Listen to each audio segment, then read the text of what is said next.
In this lesson on solving a system of equations by substitution using two-column notes, I demonstrate in example 2 and 3 these special cases.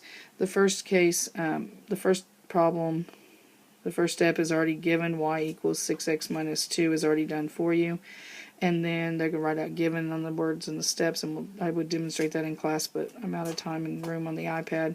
If you substitute 6x minus 2 in for y, then you're going to replace that y with 6x minus 2, so then you rewrite it and you'd have negative 6x plus 6x minus 2 when you substitute equals 4, and the 6x's go to 0, so you're left with negative 2 equals 4, which is not equal, will never be true.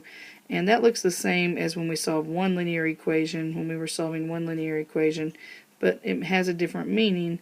No solution now means that two lines will share no common points, and therefore these two lines are parallel. And then the third example is the other special case, and I can solve for x or y in the top equation. It doesn't matter which one, so I'm going to go ahead and solve for y. So y would equal negative x plus 6.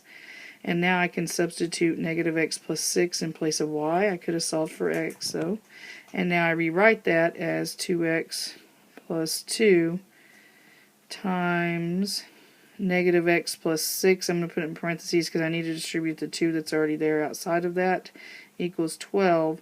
And when I distribute, now I have 2x minus 2x plus 12 equals 12.